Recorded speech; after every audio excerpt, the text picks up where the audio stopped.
Thanks for tuning in. You're listening to the best animated shows ever, so far, with MC and Troy.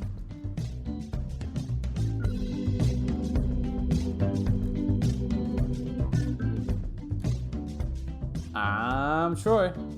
And I'm MC. And this is... Now I'm doing it. This is the best animated shows ever, so far, where we watch, discuss, and rank every animated show ever, eventually. And to help us do that today, we have a guest with us. Hello there. My name is Travis Bowe from Real Comic Heroes and Watchmen Minute. Welcome in, Travis. Thanks for having me, fellas. Yeah, of course. I'm always happy to have more people to talk comics with. I mean, heck yeah. Yeah. Now, I met you actually because you contributed to the Podcasters Assemble last season. Yeah. Is where I first encountered you. But then I've listened to Real Comic Book Heroes a bit since then. So why don't you give us like the logline pitch of your shows, and then we'll talk a little bit about your history with X-Men. Sounds good. So my first, my longer running podcast, Real Comic Heroes, we go through a big list of comic book movies chronologically. So we started in the 50s with Superman and the Mole Men, and we've been working through this list. Currently, as of recording, we're in the 90s. We just did, what did we do? Ninja Turtles, Dick Tracy. We finished up the Back to the Future franchise. So we're just working through that list. Like I said, it's just a movie review podcast. So it's a lot of fun. So check that out at Real Comic Heroes, Real with 2 E's. And then my other podcast is Watchmen Minute, where we went through the 2009 Zack Snyder director's cut of Watchmen 1 minute at a time, looking for every bit of detail and noteworthy items to talk about. All 186 episodes of that are still available. We've completed that project, but we have since moved on to discussing the HBO Watchmen series 1 episode at a time. And you can find that one everywhere just by searching Watchmen Minute. I forgot that the new HBO series was out. You should check it out. It's really excellent so far.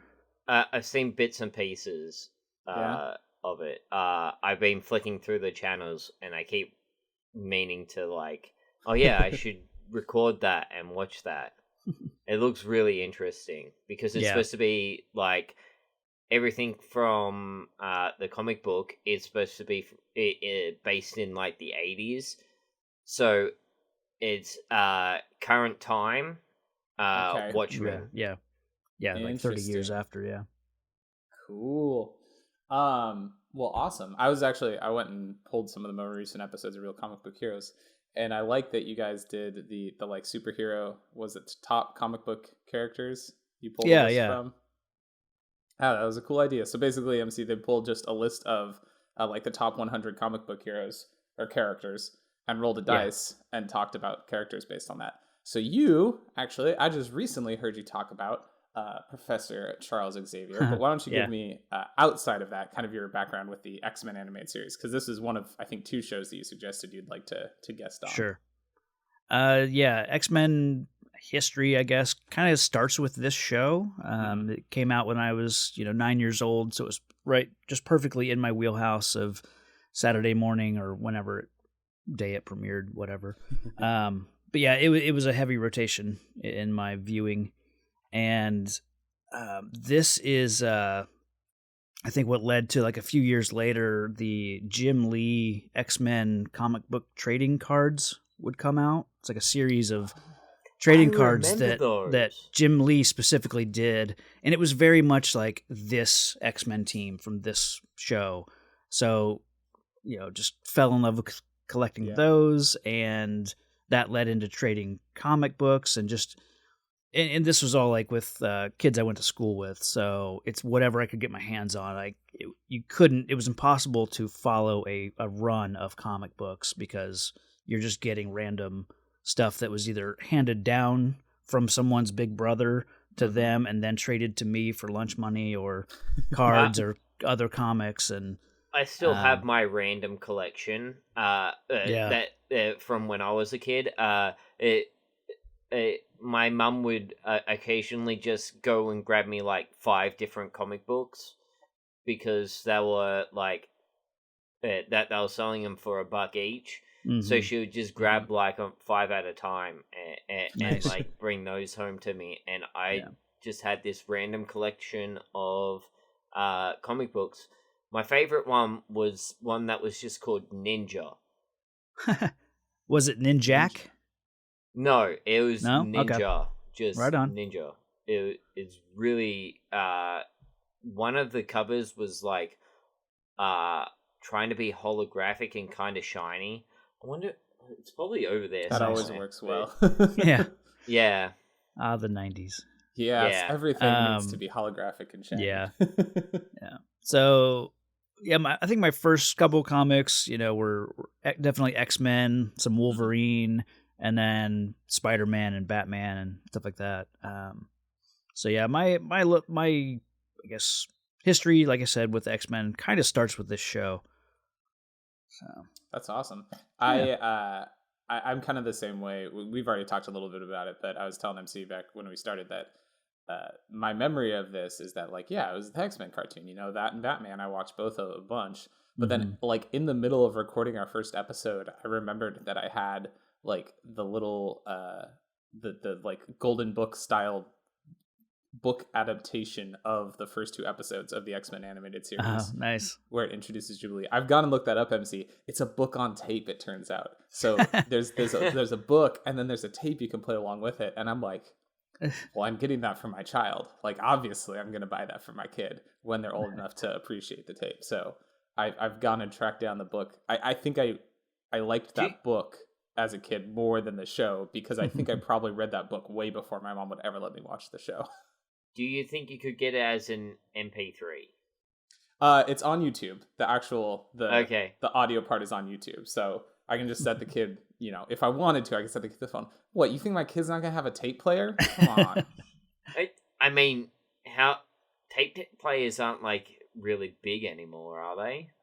No, not at all. But why not? I had one I actually gave to my nephew about a year ago. I had my R2-D2 tape player that you may remember, MC.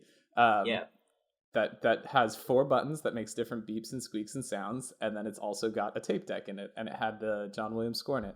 Gave that to my nephew recently, and now I'm having a kid, and I'm like, I shouldn't have given that away. I should have saved that for my own kid. Can we talk about the theme song and how amazing it is? It's funny. There are shows like this, and I think the TMNT cartoon that I think the most like enduring part of those shows, I think, is the theme song. Yeah, I think that's fair to say. Like that's the most long lasting single detail about these shows, at least, is that theme song. What's really like iconic about the X-Men one is there's no lyrics. Right? Sure. We last episode talked about the Pride of the X-Men pilot that was made a few years prior to this that had lyrics in the theme song, and it's bad. It's bad. No, I can imagine that and see. Let's see. Any other general stuff about X-Men or about you? Anything at all before we get into this episode? I watched the first 2 episodes. I mean, I know that's not what we're here to talk about, but I wanted to watch those in preparation. Obviously, it continues that storyline into this episode. I was just curious if you guys talked about Jubilee and like where she came from, because I wasn't sure if she was a creation for this. She was a creation for this show. What's that? Yeah, she was created just for this show. Actually, she goes back to Uncanny X-Men number 89. Oh, really? Or number 244 from 1989. The internet lied to us, MC. Yeah, because I was curious, so I went. I found her first appearance, and then I've got the Marvel Comics app. So I was able to read that comic, and it's kind of interesting because it mostly takes place in a mall. It's like the 4 women, team members that are in the X-Men at the time. They all need to de-stress, so they teleport from where their base is in Australia to this mall in LA to go shopping and get their hair done and just, have a girls' day. And they run into Jubilee, who is being chased by like it's called the M Squad. So it's instead of the Sentinels, it's this M Squad. There's just it's a ripoff of Ghostbusters, just like this team of people, mutant hunters. Okay. And so that's kind of where it like when they at the end of the book when they teleport home, Jubilee like jumps through the teleport portal, and I'm assuming the next issue then is kind of her joining the team, or at least integrating. Yeah. So that's crazy. So you said that was 1989? Yeah. Okay. Uncanny number 244. So here's my theory now, because that Pride of the X-Men pilot was 1989 as well, and just failed on arrival apparently. So now my theory is that they were like, all right, we got to do something, because I've always thought Jubilee was for the show. So now I wonder if maybe that was them like trying to seed a new show idea in the comics. I don't know. That's crazy. Yeah. And apologies for doing actually, No, you're fine. No, I do. Did you look up anything on Morph by any chance? I didn't. No. We talked about him last episode, and again, according to the Marvel Animated Fandom.com wiki page, Morph was also created for the show. Well, I guess was created for the show. No, also, sure. But specifically because they're like, we want to kill someone in episode 2 just to scar all of the children. So let's just make a new character and then murder them. Yeah, I imagine he was based on a character called Changeling, which goes back to early issues of X-Men. But yeah.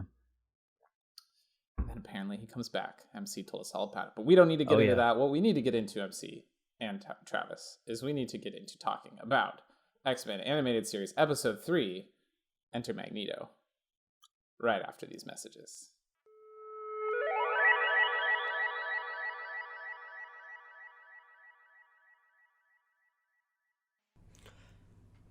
Hello, you beautiful YouTube watchers. If you enjoyed this, don't forget to like and subscribe.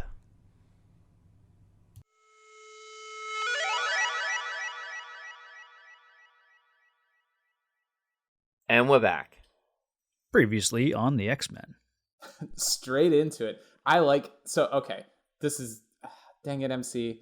This is background stuff. This isn't about this episode. Oh, I'm sorry. I'm gonna side rail this already. I love that it's an ongoing story. You talked about, Travis, that you watched the first 2 episodes to kind of prepare for this. The whole first season is like one ongoing story. That's so cool. That's so cool to do in a kid's show. This series definitely introduced me to sequential storytelling outside of comic books. Right. And again, I would get random comic books, so I couldn't follow a storyline. But this show was just, I don't know if I realized it at the time what was happening, but it was teaching kids to, read comics and follow a storyline like this. Because Batman the Animated Series wasn't doing this. And maybe, aside from a couple like 2-parter type episodes, but yeah, this one was just, like you said, it was like one big storyline. Yeah. Okay, so back into it. Previously on X-Men, Beast got arrested, and I think that's really the only important detail. They cover a lot in the previously on X-Men. I mean, they get Jubilee, they escape, but Beast gets caught. That's pretty much the whole episode. They spend a fair amount of time in the previously on X-Men being like, not Sabretooth, Wolverine really wants revenge and all this stuff that like doesn't actually come up into play in this episode, which was odd. But we actually the start of this episode is Beast sitting in a jail cell, getting mocked by some guards. Reading Animal Farm. By George Orwell. Yeah. The guards are like, oh, he's just looking at the pictures. I hate these guards so much. Like, not in a like fun villain kind of way. I'm like, you're bad and annoying. Just these dumb yokels that, But it's impressive that the restraint that Beast shows, because he could come back with a witty retort and quote some sonnet or something from the book, But he doesn't. He just ignores them, and he knows he's not going to change their mind. So why try? Yeah, That's... it's Go ahead, MC. really a lot of this ties into like racism and like homophobia and all that sort of stuff. Like it's trying to relay that same sort of message of like you can't just hate people because of one thing. Like it's another one of those isms. They don't need it. Bigotry is bad. Yeah, that's the message, and it's amazing how good this show was at conveying that message. And it's clear that even as a kid, you can understand the message that they're trying to get across. The anti-mutant, and then also when Magneto shows up just after this, and he's like, "Hey, screw the humans, let's take over." And Beast is like, "No, that's not what we want." Mm-hmm. Yeah, like they're also fighting against like the anti-human. Right. It's like this show is anti everything. Like, yeah. Just don't be against things is the premise of the X-Men. Yeah. It's interesting. There's a line that Beast says about having his day in court, and then he goes on to say that Xavier and I feel that blah blah blah, which tells me that he's been having telepathic communications with Xavier. That they don't, they don't tell us. It's just that simple line, and then it's just up to you to understand that they've been communicating while Beast is in this cell, and that's a really smart, little addition. I mean, that's got to be it. I just thought of an alternative, but I don't actually like my alternative. But my alternative, except it's conspiracy theories, and MC, you know how I like a conspiracy theory. I'm gonna put some conspiracy theory music behind this right here. What if they haven't been communicating telepathically? What if they planned this? And Beast went to the Mutant Control Agency intending to get arrested. Ooh. It's probably not that, though. It's probably just they've been talking telepathically. Yeah. Sometimes the simplest answer is the right answer. Yeah. And I think the strongest telepath in the world. Yeah. Yeah, that's probably it. I had not actually thought of either of those. Like you said, Travis, it's like, it's up to you to be smart enough to realize that's happening. I wasn't. I was just like, oh, cool. I guess they had visiting hours or something. Yeah, it could be that too, but it's so throwaway that, you just understand that they have communicated at some point, and I would just assume then that it was telepathic and not a visiting hours type situation. It makes a lot more sense. I can't let us move past this section without talking about Magneto's entrance, because Magneto's entrance is everything in the whole prison starts shaking, and oh my gosh, what's going on? And then like walls start ripping up and stuff, and there's a guard who's like, tell your friend to stop, make him stop. And Beast thinks it's Wolverine, and then the wall rips out, and he's like, Wolverine doesn't usually rip walls out. And then Magneto plays his big move here. He takes off the guard's belt and makes him drop trow, and then the guard runs away because he's been pantsed. So that's what you get when you're the master of magnetism. Yeah. It's so funny, like the whole Magneto and his powers thing, it's so inconsistent. It rarely has anything to do with metal. And that even goes back to the original comics, and like I mentioned earlier, having the Marvel Comics app, I've been going through from the beginning and reading all the old X-Men and Avengers stuff, and just seeing how weird they made Magneto in the early days. And he can basically do anything. He can create force fields. He can. It's almost like he can do anything. Oh yeah, and he can control metal. Yeah. But it's such an afterthought. Well, it's weird with him that's the case, because like you named him Magneto. It's not like you thought of that idea later on. Like clearly that was the plan, but then I mean, he does it in this, right? He shows up and starts talking to Beast, and he's like, looks out the window and he's like, there's some pesky guards outside. I'll just set up a force field around me. Like, what are you doing? That's not magnets. Yeah, I kind of like the approach that the movies took with Magneto, and it is very much like metal based, and you can tell that he can control like the Earth's magnetic fields and stuff like that, but it's less, it's certainly less visual, like they show in the cartoon here, where it's like yellow lightning that he can shoot out of his hands that is meant to be magnetic forces. I don't know. I like in the I think it's like the third film, and he just picks up the bridge and just just moves a whole bridge. Why not? Yeah, hell yeah. I'm like, oh wow, yeah, he's really strong. If we're invoking Magneto from the movies, I have to ask whether you are each pro or against. MC, I'm going to ask you first. Whether you are pro or against the prison breakout, where the way that he escapes is by pulling all of the iron out of a man's blood and making little platforms for him to walk on. MC, pro or against? I mean, they injected him first. So he had extra metal content in his blood. Yeah. I think it was the...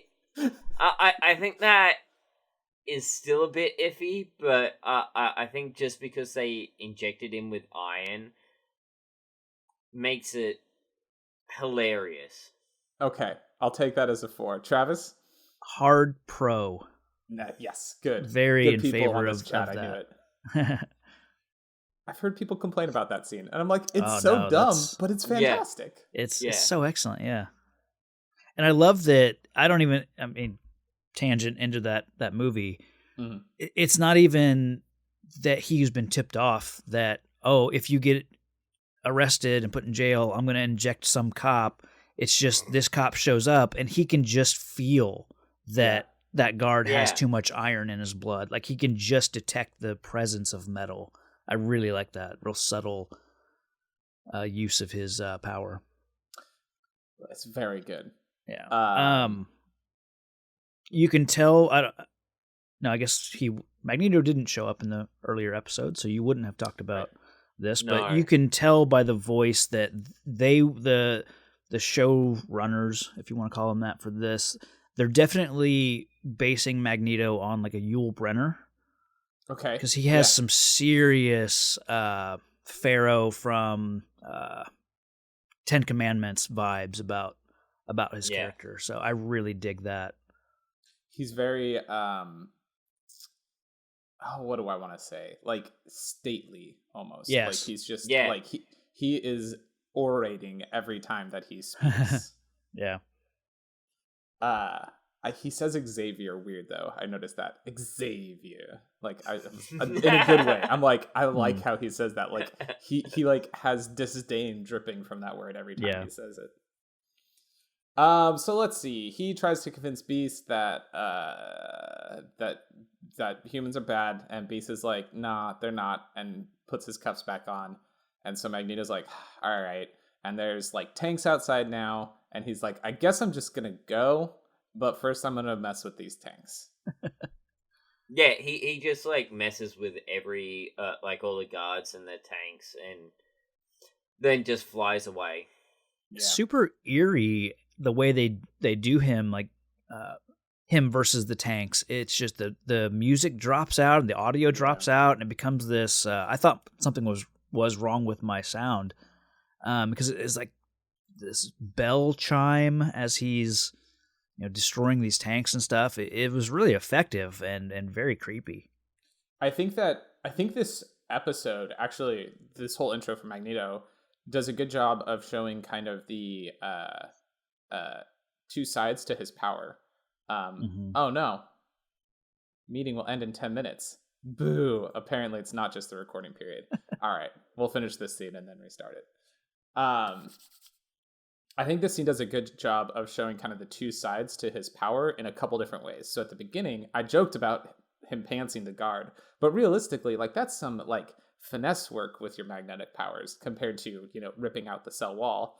And then he does the same thing with the tanks, because the first tank, there's two of them. First one, he just crushes it like it's a soda can, just squeezes it to pieces, or to a singular piece, not pieces.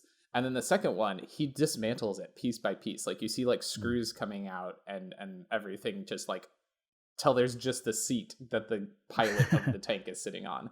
And I think it's a good job of showing like that he's like insanely strong, but also like very dexterous with his power as well, which I think is neat. I like the two sides to his power. Yeah. Okay. Let's see. Yeah, I'm gonna go ahead and stop this. You guys just leave your recordings going. It's totally fine. Okay. What I'm gonna do is end the meeting, and then you'll just rejoin with the same link, and it'll let us back in. And that time we'll have another 45 minutes, which should get us through the rest of it. Cool. I'll see y'all in a minute. Yep.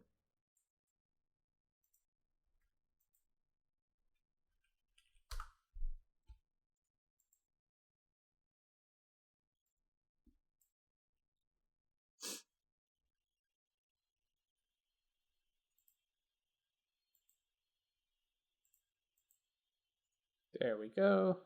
I think last time we did this MC, when we recorded with someone, I think we were basically just recording the moment everyone joined the room, which is why I thought it was 45 You just cut minutes. out. What was that? You just cut out. Oh no, why did I cut out? Am I back? Yeah. Am I uncutted out? Cool. All right.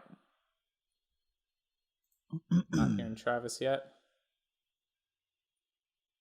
Maybe. You guys hear me?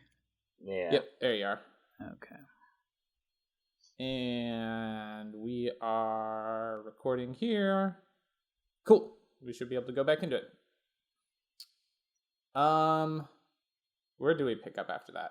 Oh, Jubilee's okay. Is Jubilee like 16 or 6? Because I don't think the show knows how old Jubilee is. She is audience surrogate. So it's whatever age the child watching the show is, that is how old Jubilee is. She's sitting on the floor watching Magneto's attack on this prison, eating a snack and going, cool graphics. And Xavier's like, no, a lot of people just died, is what she just watched. It's like a lot of people died.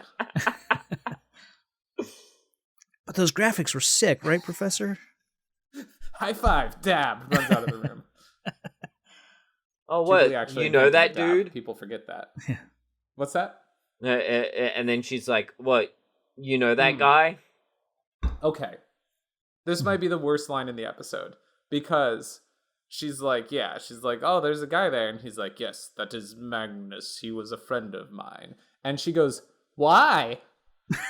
That's not the line that you use there. That's funny. Why? He was a friend of mine. Why? According to the wiki, it says Jubilee wonders at the past tense, which apparently is what we were supposed to get from why. Yeah, like was Xavier's line supposed to be he was once a friend of mine? I think that's what he says. Like, okay. But still, she doesn't say, what do you mean once? She just goes, why? That's Which weird. is weird. It's a weird response. All right. Magneto's backstory.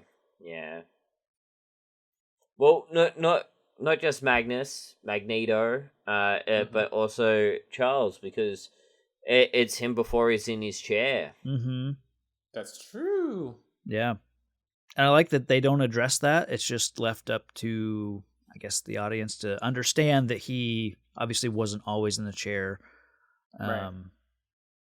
So yeah, just hinting at the stuff that was a factor as well in the comics. I mean, again, going back to the original comics, there were several times where the flashbacks he would be walking around, and even the students would say things like, "Oh, is that how you lost the ability to use your legs?" No.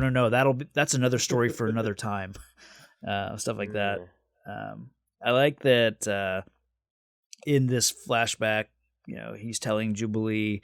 Xavier says that he was using his mental powers to heal the survivors from some recent nearby battle.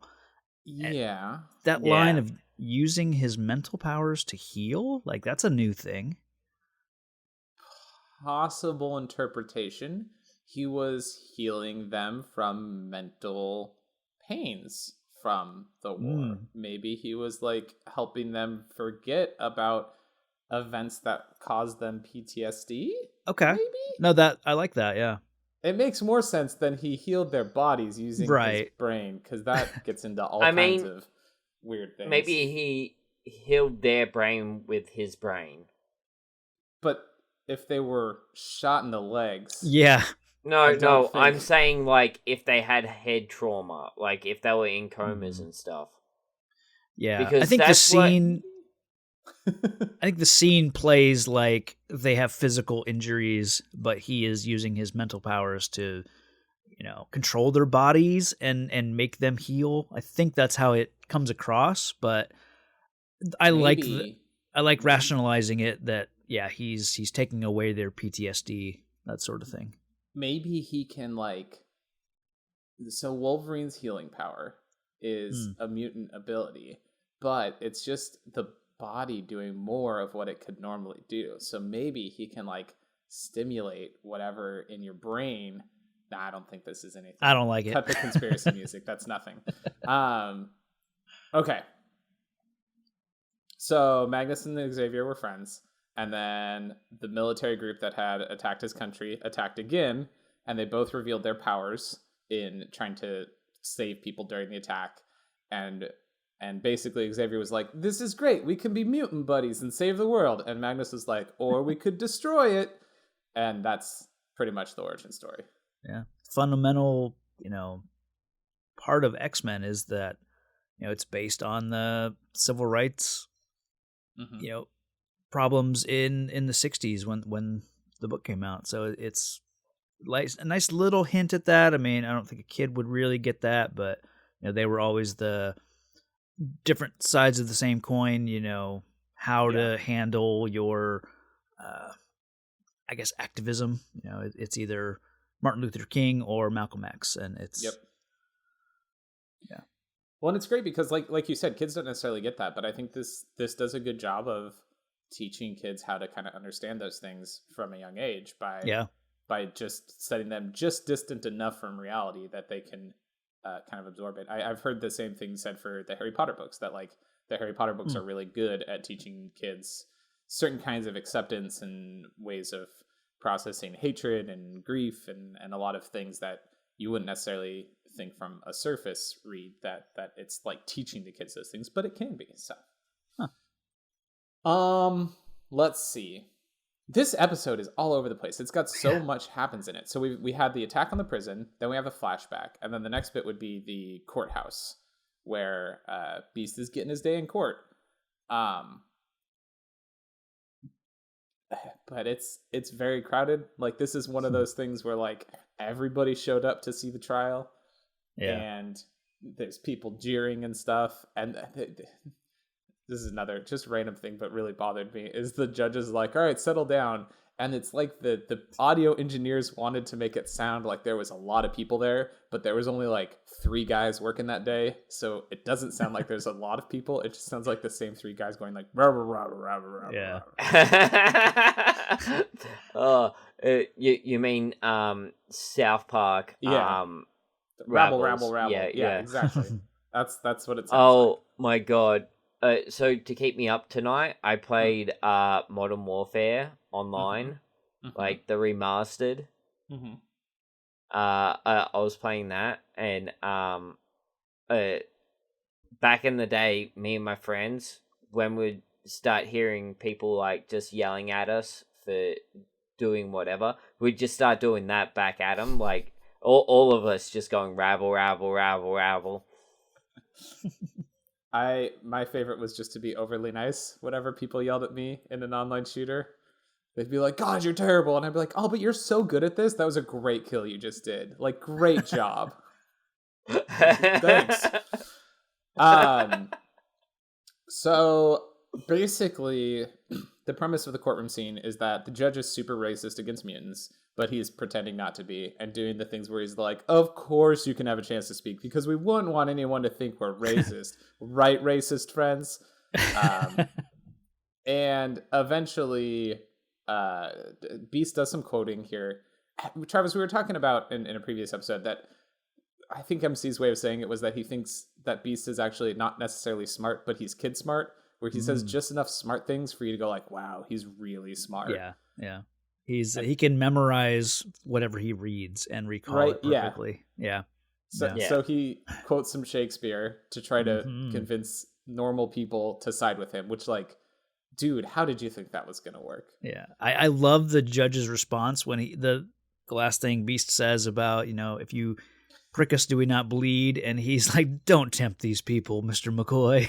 I really like that. I also really like that, the series starts, and even the first X-Men film starts, where mutants are already a known quantity. Like, humans already know about mutants. They don't necessarily know about the X-Men. Right. I like that I guess, difference. Yeah. Like, it's enough of the population that it's like people know about mutants, but it's also at the same time like X-Men haven't been like publicized yet. Like, and I don't think anyone's seen their jet yet. Right. No, I mean, not enough people that it's a known thing. I mean, the whole X-Men operation is still very much a secret. So wait, before we move on from the courtroom scene, can we just talk about how large his mallet is? I didn't notice. I was scrolling through to see if there's pictures of it. There's not. I gotta go scrub back through the video and see. Show me a mallet.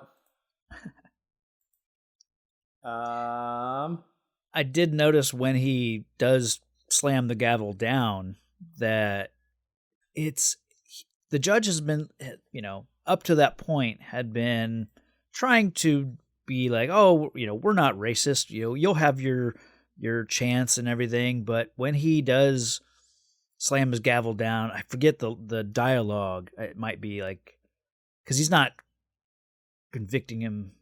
Yeah, he's not sentencing him or anything. Yeah. But it's just the gravelly menace in the judge's voice when he gets to, I think it might be like a bail denied. Yeah, it's denying bail. Okay. Yeah, that's right. He's like, bail denied. Yeah. It's real dark and sinister. It's another one of those things where it's like, you realize you're the baddie, right? Like, you can't say things in that voice and not realize that you're the bad guy. In that exact scene, he holds it up and the mallet's like half the size of his head. It's a very big gavel. You're right. Nice. My weird detail I noticed in this scene is that somebody throws a tomato at Beast, and my notes say, "Who throws a tomato in court?" But then I just realized this is what's weird, y'all. On the marvelanimated.fandom.com Wikia page, it's got a bunch of pictures, and if you hover your mouse over them, it says things. So like, here's Beast sitting in the courtroom, and it says, "So begins the trial of the century." And then here's Beast talking, and it says, "Making a plea for an entire species." And then there's Beast with the tomato on it, and the subtitle thing says, "Who brings a tomato to a court hearing?" I'm like, thank you, marvelanimated.fandom.com for having the same note as me. Nice. But it turns out the guy who threw the tomato was the brother of a guard who died at the prison break. And so it turns out that that's a big part of this, is Beast isn't just being tried for the mutant control agency thing. He's also being tried for the prison break because they're calling it an escape attempt, which I would think he'd be like, hey, did y'all notice how I didn't escape? How I sat in my cell the whole time the escape was going on? But I guess no one was around to really see. Yeah, the guard ran away, so. Yeah. And then Sabretooth just shows up. Like, out of nowhere, and just starts wrecking the place. I gotta ask a question. If Sabretooth was sitting back, even if it was the darkest, like, shaded corner ever, do you think you would notice Sabretooth? Especially this Sabretooth? I mean, he's very big, but... Oh, man. It is important to note. And he has that Excuse me. huge mane.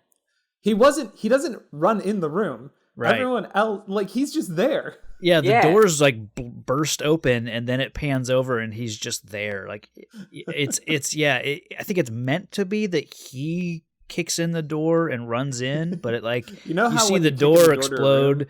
you immediately run like 6 feet to the left as Yeah, soon as you kick in yeah. the door. And you'd think like if he was there, Wolverine would have picked up his scent, Oh, when he entered the county, Yeah. He starts getting shot a Sabretooth, lot, and Cyclops is like, Wolverine, because they're there. He's like, Wolverine, we have to save Sabretooth. And Wolverine's like, nah, not going to do it, bud. Nah. Absolutely love Wolverine's reaction here, and Cyclops like, what? Why? And then They're gonna kill him. Good. he just crosses his arms. At first, my thought was just that Wolverine was just like, I go where I want to go, Scott, and I don't want to go anywhere that you say I should go. So if you say that I should help this person, I'm not going to do it. Turns out, now he's got history. That you mean like in the last episode where he did that, and then ended up doing whatever they did anyway. He used that line so much, like 3 times in 5 minutes, maybe in that second episode. I think you can tell they wanted that to be his catchphrase. He does whatever they're saying that he should do. I go where I wanna go. Oh man, Wolverine, you're so you. I was surprised a little bit that Cyclops actually attacks the bailiffs with his, his optic blasts, right? Especially because like Sabretooth kind of, attacked a courtroom. Yeah. Like, due process says he should get arrested at that point. Yeah. I don't know. It's a little much, Cyclops. Yeah. Back at the mansion now, they bring Sabretooth in, and they're watching him on a monitor. Nobody's in the room with him. They're just watching him on the monitor. And Wolverine comes in and like looks like he's gonna stab him to death, and they all just watch, I guess, for a while. Like, this is interesting. Let's see what happens. Oh, it turns out he wasn't gonna murder him. And he cuts the cords, which means just property damage. So he's just kind of an asshole now. Like, you could have unplugged those, Wolverine. Yeah. It's a quick plug-in. Like, it's not hard. Do you know how hard it is to buy those specific power cables for this delicate medical hardware? And he's I'm taking him out of here. And there's this great moment where Xavier's like, if you leave the room with him, don't come back. And like, dang, he's about to get kicked out. I don't remember how Still this better ends. than Beige Boblin. Then there's a warning bell, I think, and Xavier's like, it's Magneto. It must be. Yeah. That's right. So that's the only reason that Wolverine doesn't walk out with Sabretooth is because he's like, all right, I'll go help fight Magneto. And that's where he has the line where he's like, is that what you're going to say, MC? No, well, Cyclops is in this whole scene. Like, He's just standing there. Yeah. He's just, Fades into the he's background. Beige Blob Man. Again. He continues to be beige and unimportant. Oh, yeah. So Wolverine like walks by Xavier while like there's crazy aggressive rock music playing and just goes, "How come we're supposed to get rid of your enemies, but we've got to go easy on mine?" And it's like, ooh, good point, Wolverine. Great line, Dang. So Xavier's Magneto's the worst. after nukes, right? Yes. Is that his whole play here? I don't think it's his whole play. I think it's a big part of it. I feel like he's just wanting to threaten and trash as much human military equipment as he can. Okay. I forget he was the missiles were locked onto the base itself, if I remember right. I believe so. So they're just going to go up and then come back down. Yeah. I'm sure they'll create a lot more destruction than just this base. But right, these are nuclear missiles that we're talking about. They call them warheads. I know that, but no. Well, that's bad. At one point, Wolverine will say nuclear.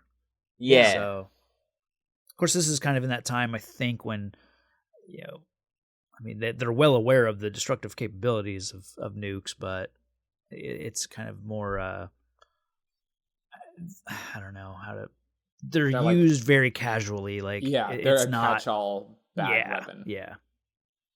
If you need somebody to be serious, have them use a nuke. So they don't even beat Magneto here, do they? He's just like, listen, this whole place is going to get blown up by a nuclear warhead. So peace. Yeah. I thought it was interesting that when the X-Men arrive, Storm flies over, which that makes sense. And then you see Wolverine using his claws to climb up a wall, and then Cyclops shows up and blasts a hole in the wall. Come on, Cyc, why weren't you there a second earlier to blast a hole in a wall so that both of you could run through? Or why didn't Storm fly you in? Or... Yeah. It's just anything other.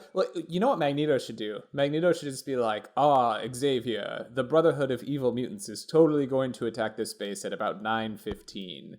And then you should wait till 9:18 and just walk through the hole that Cyclops has blasted in the security ring for them. Yeah.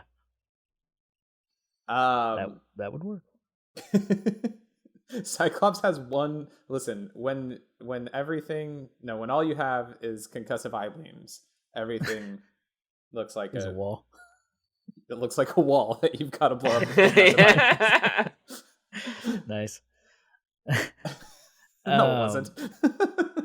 But I appreciate it. What do you guys think of Magneto's design? Just his whole red look? His look. Yeah, his overall look. I mean, it's Magneto, right? That's what Magneto looks like. If you showed me any other version of Magneto, I'd be like, hey, that's an interesting take on Magneto. It's impressive to me how unchanged he is because this is his look from, when he first shows up in 1962 or 63, and then his look will stay like this for easily to the mid 2000s, I think. It's. I quite like the Michael Fassbender version of it as well. Yeah.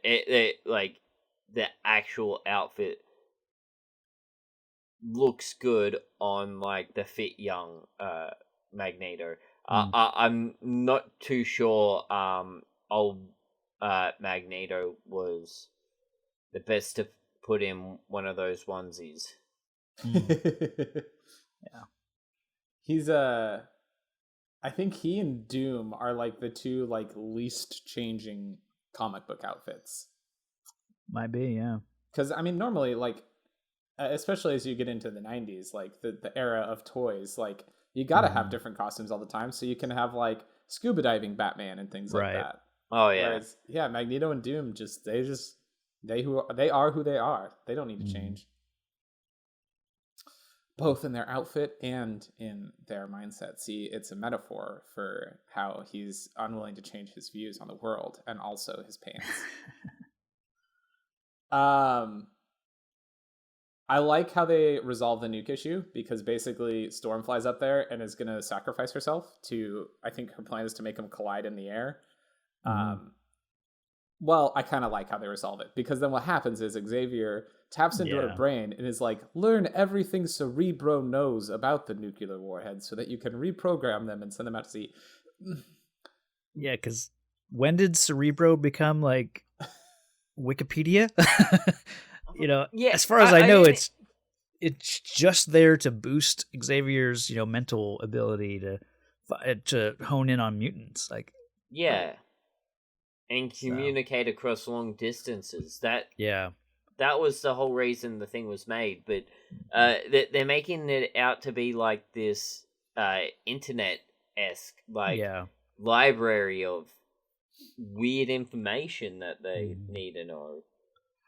I love the that Storm doesn't hesitate. She knows, because this is the this is the smart plan. She needs to be the one that can sacrifice herself to save, however many lives. I mean, it's clearly the only option that they have. So I do like that she's instantly willing to do this. Yeah. And then Scott is, telling her, no, like, come on, Scott. Yeah. Let her what save else are you the going day. to do? Yeah.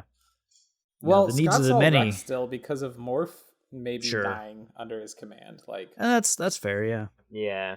Yeah. I think that the attack on the MCA was basically the first mission of the X-Men. So if Wolverine loses, 2 X-Men in the course of a week, like, that's not a good look for him.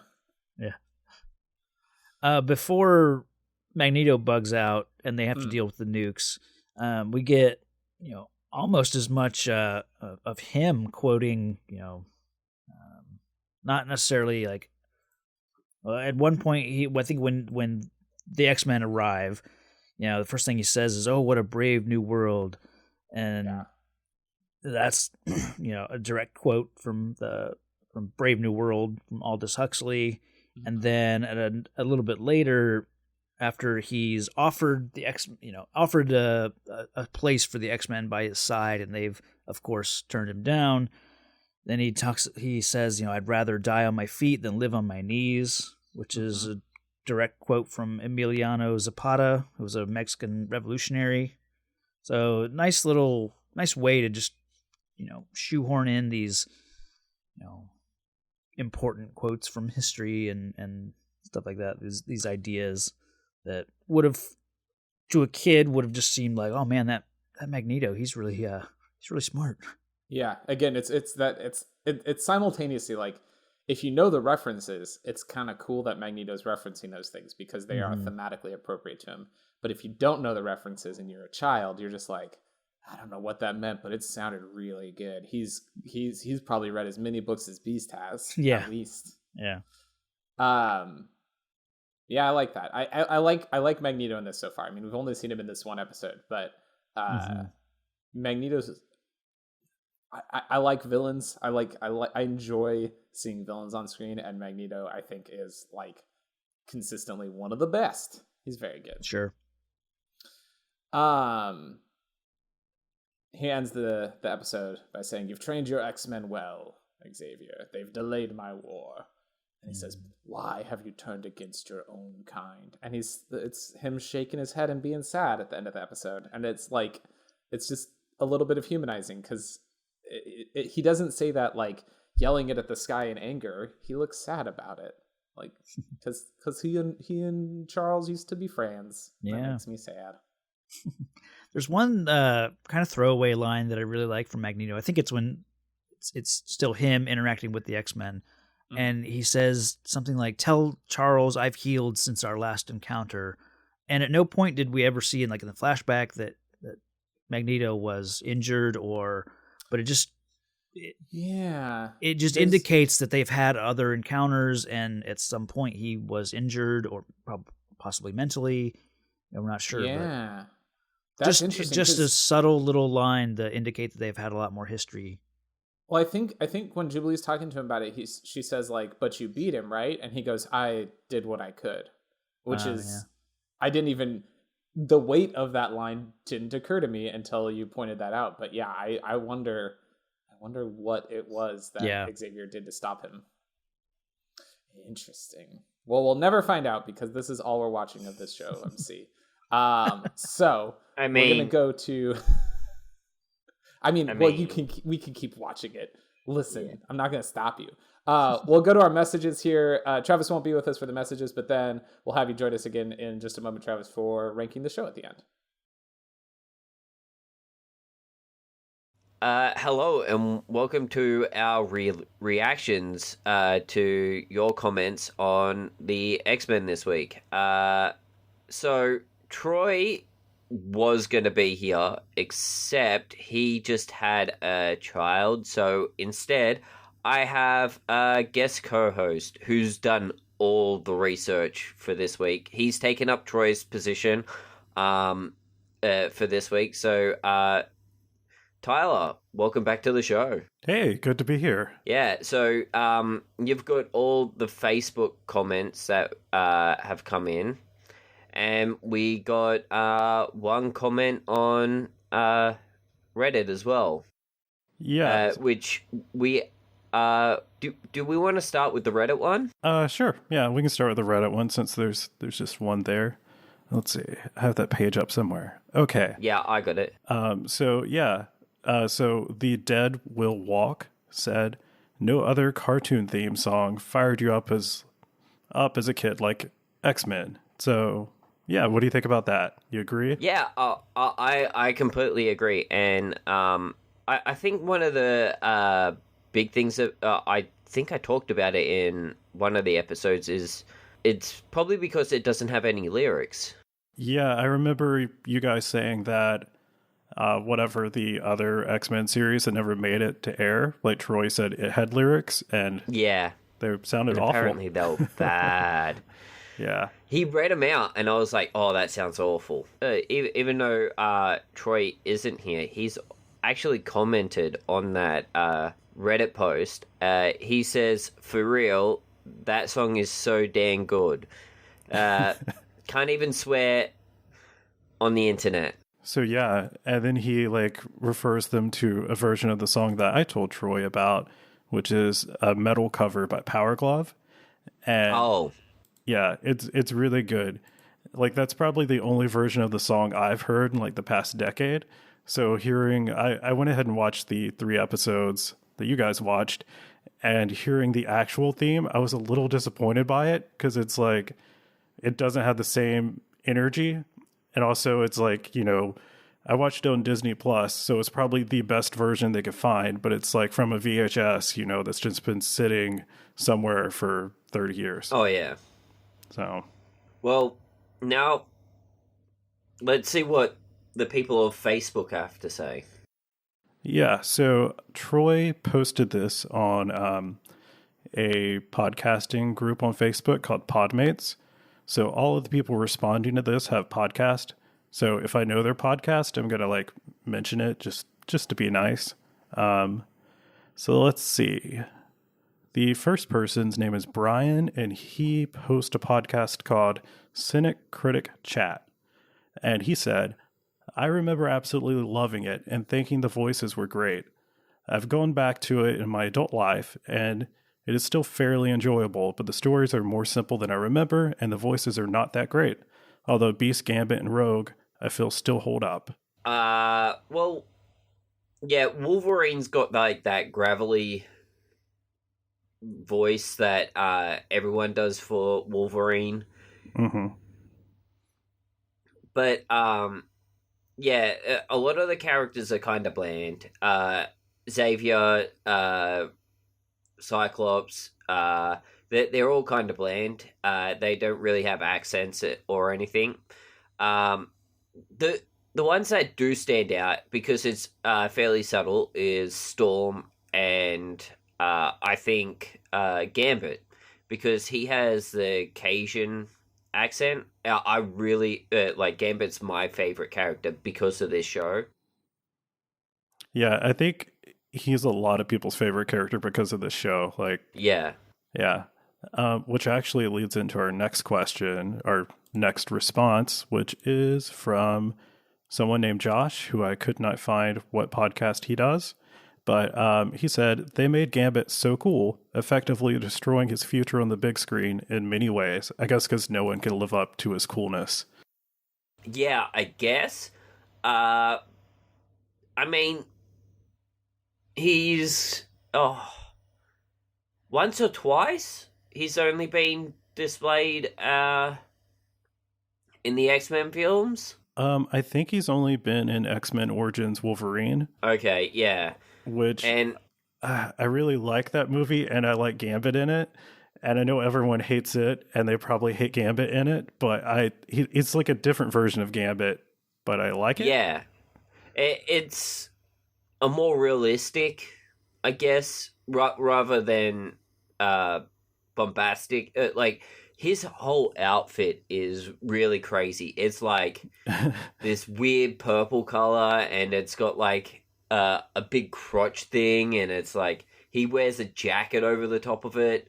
Yeah, and what exactly is his mask? Like, it's like a ski mask or something? I don't... No, he just has a band, I think, around the top of his head. I can't picture it right now. I know it's purple. And... Wait, here, I can pull something down to show you. Oh, nice. But it goes like all the way around his face, doesn't it? Yeah. It goes like across and down, I'm pretty sure. Mm-hmm. Yeah, it is weird. Yeah, I don't know how they would do that in a movie and not look stupid. Yeah. It works in the show, but yeah. The thing that they alluded to, but they didn't go full in on, that I think they should have, was his eyes. Like, he normally has like the purplish sort of iris, and his pupil like is black, and the outside is black as well.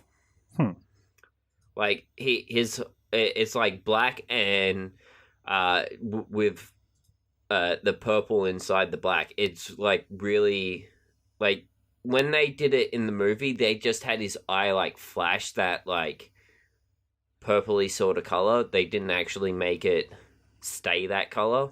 I don't really remember. It's been so long since I saw it.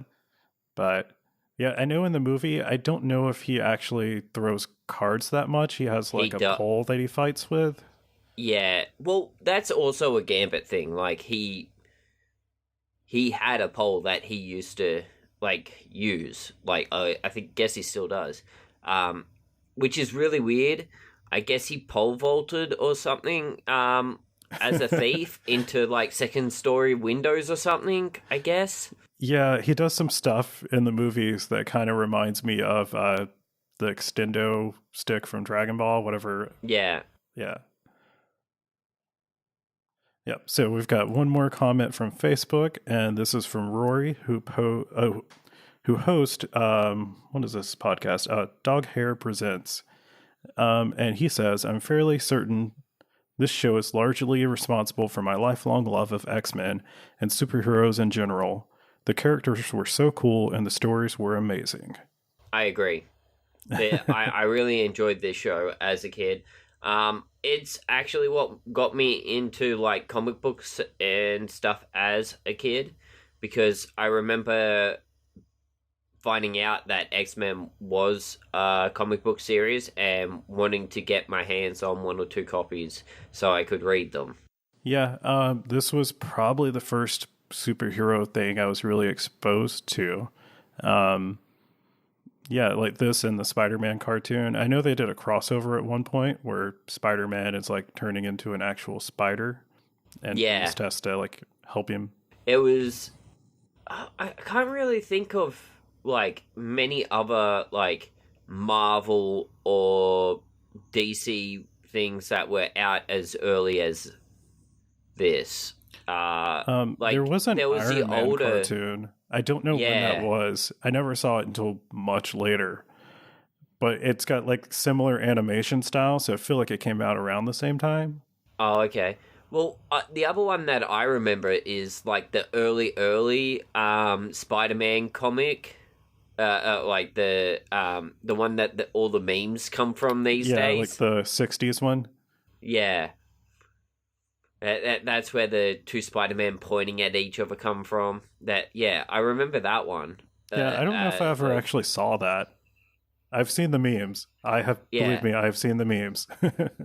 I've seen the show, but I didn't see that until I was like a teenager, and they were like putting it on with everything else on like, I can't even remember what network it was. It was just like a cartoon channel, and they would play like a superhero block, and they would have that and like X-Men and the newest Spider-Mans, and like it was really weird. I didn't actually see the 60 show until I was like, I guess I was 15 or 16 at the time. But I mostly wanted to watch that for the X-Men series. Like, now you can just get Disney Plus. Kids are so lucky these days. They can just get Disney Plus and they can just watch X-Men and Gargoyles and all this other DuckTales and like there's Gummy so much Bears, stuff like, on there. I feel like your show is going to become like an ad for Disney Plus every week. It's either Disney Plus or Crunchyroll. Yeah. Please sponsor us. We would love that. I think Crunchyroll is doable. I don't think Disney's going to pay for sponsors. No, I don't. Everyone's just got it. Yeah. So yeah, that's all the feedback we've got. So I guess we'll just like throw it back over to past you and Troy, and it's probably going to be like the last time you hear Troy not exhausted for several years. True. Okay, back to Troy and MC in the past.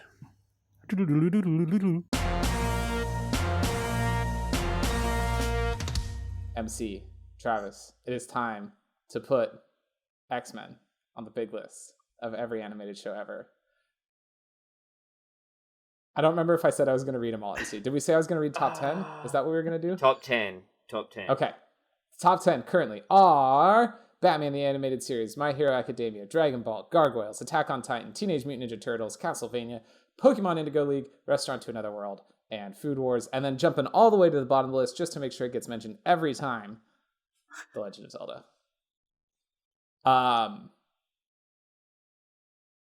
I'm just going to read the rest, MC, because I don't know where this one's going to end up, so I'm going to read the rest. After Food Wars... I know exactly where this one's going to end up. Is it in the top 10? Yeah. Okay. Give me your opening bid. What are you thinking? 2. 2? Oh my goodness. Oh my goodness. Damn. Wow. Travis, what are you thinking? It has all the nostalgia. Wait, MC's still going. It has all the nostalgia of when I was a kid and I watched it. It is, like we were talking about earlier, like it's telling a whole story over the whole season. And I think it does it for like every season as well. And it really gets you into like, as a kid, like getting invested in a story rather than just having these one-offs. And like, especially with like SpongeBob and Batman, where it was like you can have multiple episodes that you can watch them back to back, and it doesn't really matter what order you watch them in. All right. Okay. Travis, where are you at? What are you thinking? You know, before I watched it, I would have thought, number 2, right after Batman, the animated series. I'm not sure if I'm there. I know I'm not there with this, especially after having watched the first 5 episodes of Gargoyles, now that Disney Plus just came out, and then listening to your episodes about that. Watching this, what I like about this show, and we already talked about the serialized storytelling, and what I also thought was really impressive, when you go through the episode titles of this whole series, they tackle stuff directly from the comics. You'll see titles like Phoenix Saga, and then Dark Phoenix Saga, and then stuff about Apocalypse, and it's really impressive how they adapt so many big storylines from the comics directly into this animated show, and I think pretty well too. I mean, you're getting a much edited version, but they're still trying to introduce kids to those stories so that when you do start reading comics, it's like, oh, I know what the Dark Phoenix Saga is, and stuff like that. So I think that's an important thing about going forward with this series. But watching it, the animation is not great. I think in the maybe first half of the episode, it's pretty good. But once it's Wolverine, Storm, and Cyclops at the base with the nuclear missiles, like the animation, I think that's where they ran out of money, because the backgrounds are crap. Whereas a show like Gargoyles, where the animation in that show is beautiful, it's probably second to Batman the Animated Series. So, I would probably put X-Men just above Teenage Mutant Ninja Turtles. I've never watched Attack on Titan, so my list going through your list would be Batman, Gargoyles, X-Men, Teenage Mutant Ninja Turtles, and then SpongeBob. I'm familiar with that. So everything else on the list, I'm like, I don't have an experience with that, but I gotta say, I think I'm leaning more towards Travis's side of things here, MC. I like this show, but it has some glaring flaws to me. So like, just talking about it, yeah, it's a great show, but so right around Dragon Ball and Gargoyles is kind of where I was thinking, because I think that all three of those shows, Dragon Ball, Gargoyles, and X-Men, all do the serialized storytelling thing. They all have a lot of nostalgia for me. They all have like some amount of messaging to them, I guess I would say. Probably X-Men more than the other two, but I feel like that there's like a purpose to the shows, I guess is what I would say. Yeah, the message, storytelling. Yeah, like there is something being accomplished by letting a kid watch this show. I'm willing to let it drop down to 5. 5? I don't think it can be out of the top 5 out of this lot. So 5 would put it beneath Gargoyles, and I think that's the big question that I'm struggling with right now, is do I put this above or below Gargoyles? And I think for me personally, I'd put it below. But if you feel strongly, MC, we can put it above Gargoyles. I reckon 5 is all right. It's like, I went high because I knew if we were going to lowball it, I was going to bring it back up. Keep it up in the top section. Yeah. That's the thing, though, is like MC, we've watched a lot of good shows. And like, I just want to say, before anyone gets upset about it, that like the distance that I'm putting in those top 5 episodes, it's a very compact distance. Like they're all really close, except for MC. I think we did a bad job with My Hero Academia. I don't think it's. I think it should be lower on the list. I think we should. That one. I don't, just because I've seen it all the way through. But that's something we'll have to figure out another time. Why am I saying we don't end our shows with things like that, MC? No. Let's see. We've got 5 minutes left on our recording time before the system kicks us out. Travis, remind us where we can find you. All the places we can find you. Sure thing. Find me over on Real Comic Heroes, where I go through comic book movies chronologically. It's a movie review podcast, so you can go through the however many episodes we've recorded and maybe cherry pick through some of your favorite movies on the list, and then look at our list on our website. Just find it linked in one of the episodes. You can see what we've got coming ahead. And you can find that again, Real Comic Heroes, real with 2 E's. You can find that pretty much anywhere. The other one, Watchmen Minute. We went through Zack Snyder's film 1 minute at a time, and now we're looking at the HBO series, and then that's where you can find me. Eventually, I will do Iron Giant Minute. So same format, 1 minute at a time, looking at Brad Bird's Iron Giant. That'll be next year. Movie. Yeah, that'll be a fun one to look back closely at. Excellent. Well, traditionally we end our episode when one of us just says something awkward or with a question. Well, this is the 3rd episode for this series, so we actually have to get the next series. Oh my gosh!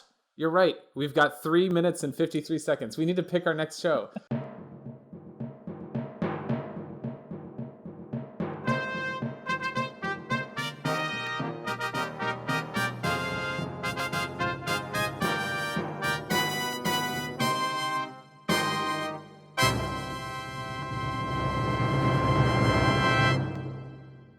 All right, we need 4 shows that we could watch.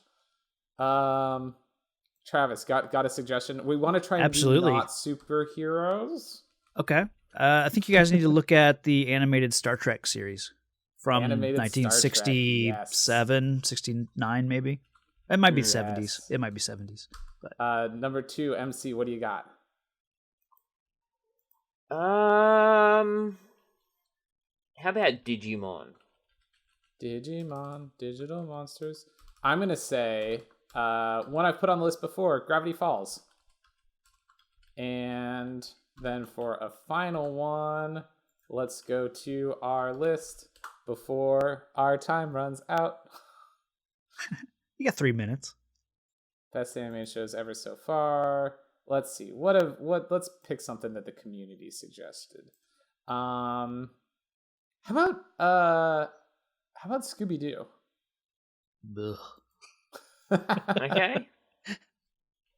But which one? Whatever the original Scooby-Doo was. Okay. We'll look it up if it gets rolled. So, MC, do you have a dice? Yes, I do.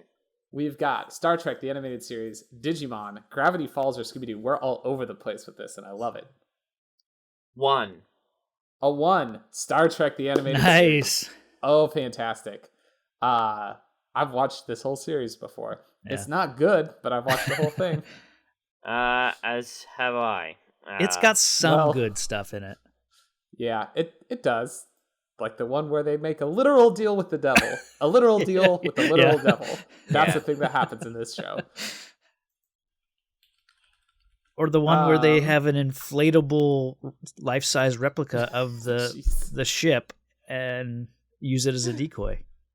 That is a thing that happens in Star Trek, the animated series. I remember that now. Yeah. Yeah. We will be talking next. All right, the 3 episodes we're going to talk about are Beyond the Farthest Star, Yesteryear, and One of Our Planets is Missing. This is going to be interesting. I'm excited to revisit some of the strangest Star Trek there is. So thank you, Travis, for suggesting that, and for joining us to talk about X-Men, and for suggesting X-Men. You suggested that as well. Oh, right on. Yeah, thank you for having me. I know you have less than a minute, so I don't want to take any more of your time. It's like it's a scary clock counting down up in the corner. I don't like it. It's too much pressure. MC, I will see you next week for Beyond the Farthest Star. Just silence. Okay. Yeah. I never know if you're going to say something or if it's just going to be silence. Okay, bye. Bye. Thanks, guys. Thanks for listening to the best animated shows ever so far. Find the show on Twitter at BaseSFcast or email us at basesfcast@gmail.com. That's BASESFCAST. Our intro music is Funnin' and Sunnin', and our outro music is Motivator, both by Kevin MacLeod at incompetech.com, and licensed under Creative Commons by Attribution 3.0 license. Thanks again for listening, and tune in next time.